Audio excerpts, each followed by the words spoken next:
예, 개혁신당 화성을 이준석입니다.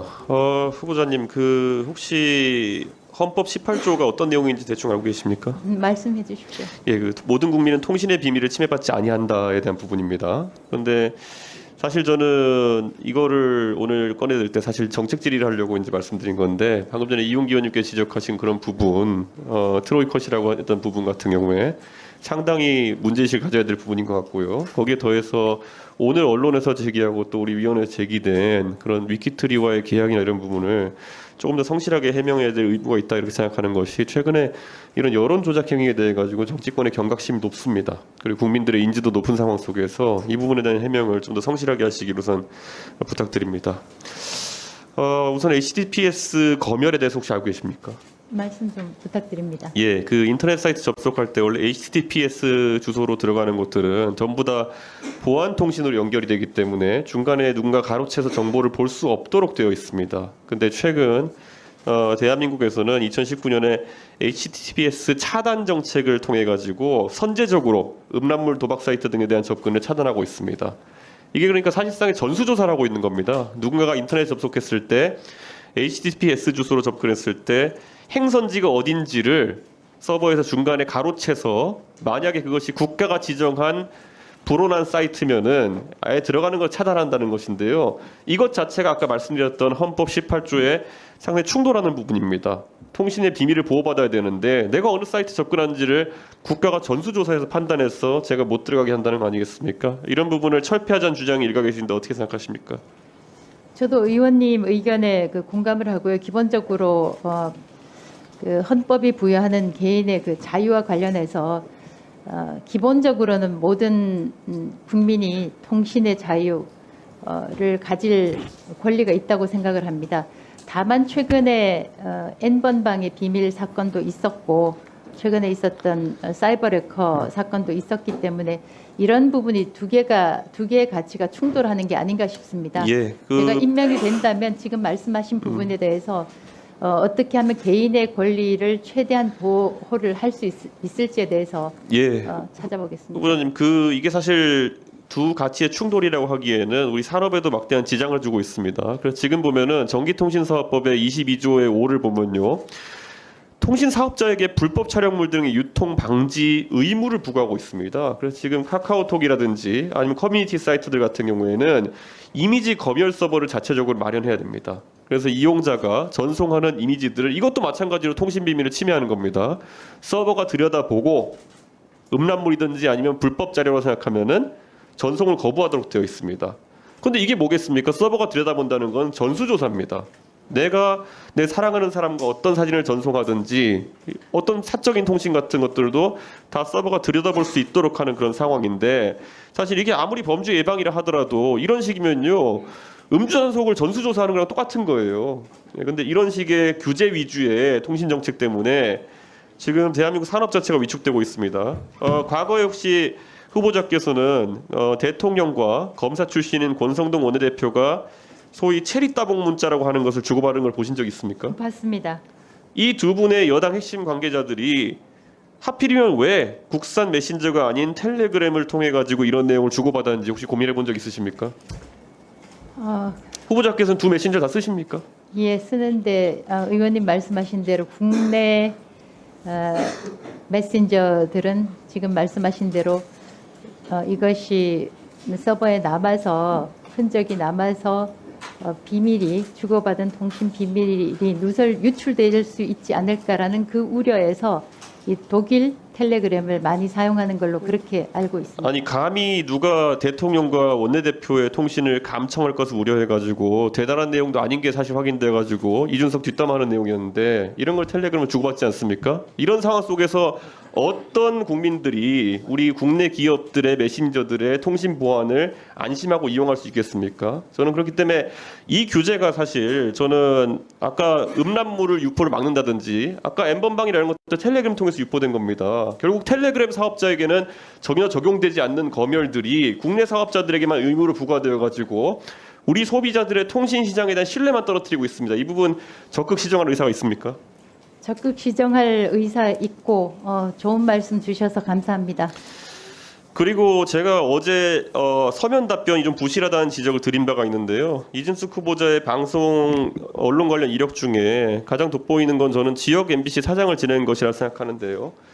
지역 MBC 사장으로서 경영 실적에 대해서는 몇 번 저희 위원회에 말씀하셔가지고 1위 했다, 2위 했다 이런 거 말씀하셨는데요. 그건 아마 수치적인 걸 얘기한 것일 테고요. 방통위가 혹시 지역방송 발전 지원 특별법에 따라 가지고 지역방송 발전 지원 계획을 수립해야 된다는 것 혹시 알고 계십니까? 예, 알고 있고 지금도 금액은 45억 원 안팎으로 지원을 하는 걸로 알고 있는데 제가 지역사 사장으로 있었기 때문에 그러한 금액이 턱없이 부족하다고 느끼고 있습니다. 그런데 실제로 윤석열 정부 들어서서 2022년부터 2023년까지 그 전 문재인 정부에 비해 가지고 지역발전 방송 발전위원회가 회의를 갖는 횟수라든지 아니면 실제로 업무 논의하는 횟수가 확연히 줄었습니다. 그래서 지난 3년간 10차례 개최해서 20개의 안건밖에 심의하지 않았는데 그것은 그 전에 비해서 2분의 1 토막, 3분의 1 토막 난 수치거든요. 저는 지역 MBC 사장 출신으로서 사실 예산도 아까 45억 정도 얘기하셨는데요. 이 예산이 정체되어 있습니다. 혹시 방통위원장이 되시면은 이런 예산을 어떻게 증액하실 생각이 있으십니까? 우리나라의 모든 것이 서울 수도권 중심으로 이루어지고 있고 지역의 여론이라든가 지역의 소식들이 많이 죽고 있는 게 사실입니다. 제가 위원장으로 임명이 된다면 소신을 갖고 어떻게 지역 방송, 지역 언론을 지원할 수 있는 방안이 있는지 적극적으로 살펴보겠습니다. 예, 사실 뭐 지역 MBC 중에 보면 경남 같은 경우에는 어른 김장아 같은 다큐멘터리 영화라든지 이런 것이 백상예술대상 상까지 받을 정도로 좋은 콘텐츠들이 있는데 이런 것들을 방송통신위원회에서 진흥하는 것에 규제만 아니라 그리고 이사진 선임하는 것뿐만 아니라 진흥까지 좀 책임졌으면 하는 생각입니다. 그리고 앞으로 윤석열 정부에서 만약 일하시게 되신다면은 제가 아는 한에서는 대통령께서 정책에 대한 입장이 자주 변하시는 부분이 좀 있습니다. 그래서 이 부분에 대해서 한번 질문드리고 싶은데요. 윤석열 정부의 110대 국정과제 중 하나가 남북 간 언론 교류입니다. 이것에 대해 가지고 후보자가 혹시 가진 생각이 있으십니까? 대통령께서 남북 언론 교류를 내세우셨다면 저희도 원칙적인 입장에서 그 철학을 이행하는 게 마땅하다고 생각합니다. 그래서 2022년 10월에 통일부에서 위성이 아닌 일반 수신기를 이용해 가지고 북한 방송 조선중앙TV를 대한민국에 개방하겠다라고 발표했습니다. 이진숙 후보자께서는 조선중앙TV를 대한민국에 개방하는 것을 찬성하십니까? 반대하십니까? 전 좀 검토를 해봐야 되겠습니다. 그 답변을 드리기 위해서. 실제로 SBS에서 이것과 관련해 가지고 다큐멘터리를 제작하고 이것은 방송통신위원회에서 제작 지원한 다큐멘터리였습니다. 이에 따르면 개방에 찬성하는 국민이 47%, 방송 전문가는 80%가 동의, 남북 문제 전문가는 84%가 동의를 했거든요. 그런데 문제는 이제 이런 부분에 대해 가지고 2022년에 추진하다가 또 2023년에는 국민 정서 고려하여 신중한 접근을 필요로 한다. 이랬는데 사실 아까 봤던 것처럼 국민 정서상으로는 큰 문제가 없거든요. 이 부분에 대해 가지고 방통위가 혹시 방통위원장이 되시면은 다시 한번 추진을 해보실 생각이 있으십니까? 적극적으로 검토해 보겠습니다. 예, 사실 이 부분이 그 후보자께서는 본인이 우파적 성향을 갖고 있다 생각하십니까? 좌파적 성향을 갖고 계시다고 생각하십니까?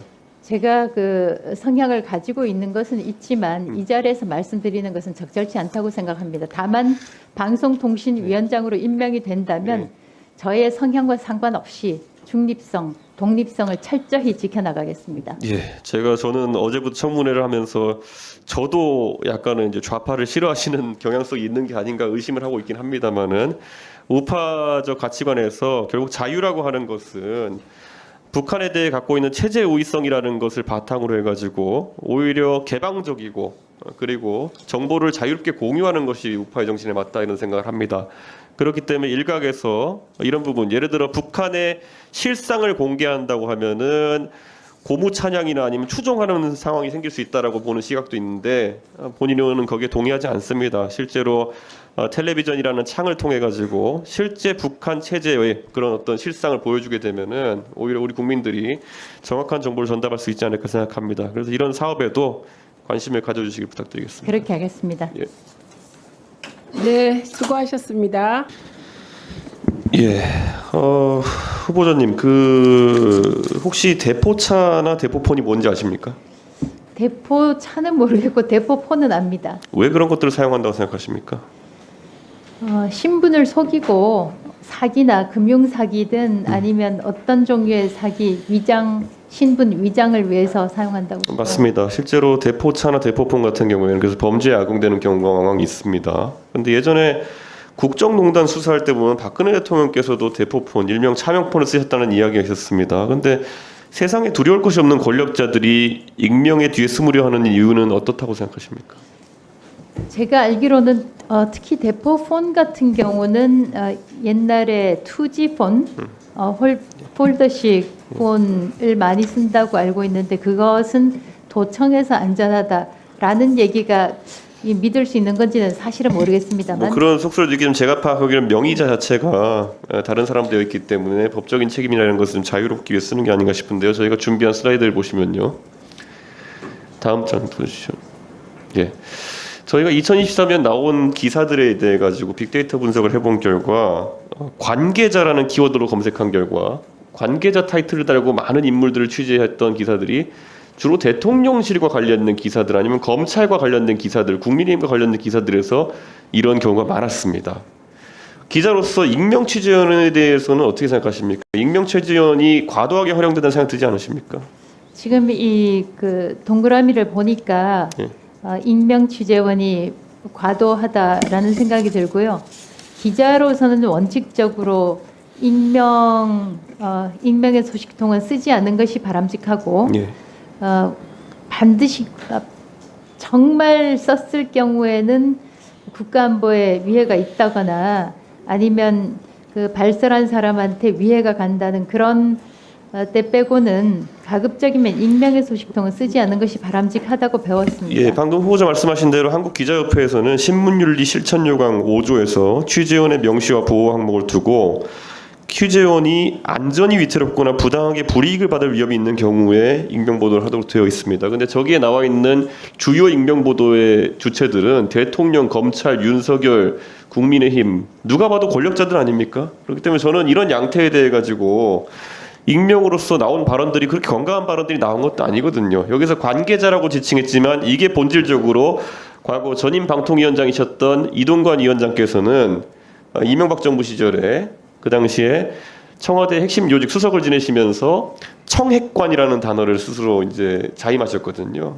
청와대 핵심 관계자로 시작해서 그 핵관이라는 용어가 등장하기 시작해서 보시는 것처럼 검찰 측 핵심 관계자, 윤핵관 이런 단어들이 나오면서 언론 환경이 완전히 제 생각에는 자극적인 발언들로 도배되는 결과를 낳게 되었다 보는데 이런 부분이 BBC와 KBS를 보면 비교하면 명확하게 나옵니다. BBC 같은 경우에는 익명 취재원을 한 연구에 따르면은 사용한 비율이 13.2% 정도에 그쳤고 KBS 같은 경우에는 30%가량의 익명 취재원을 메인 뉴스에 사용한 그런 연구 결과가 있습니다. 그리고 특히 KBS 같은 경우에는 정부 인사와 공무원, 기업인 등의 익명 처리 비중이 높았고 BBC는 미성년자 또는 범죄 관련 보도에서 인용되는 범죄 관계자들 익명 보도한 사례가 많았습니다. 이런 관행 어떻게 개선할 수 있을까요?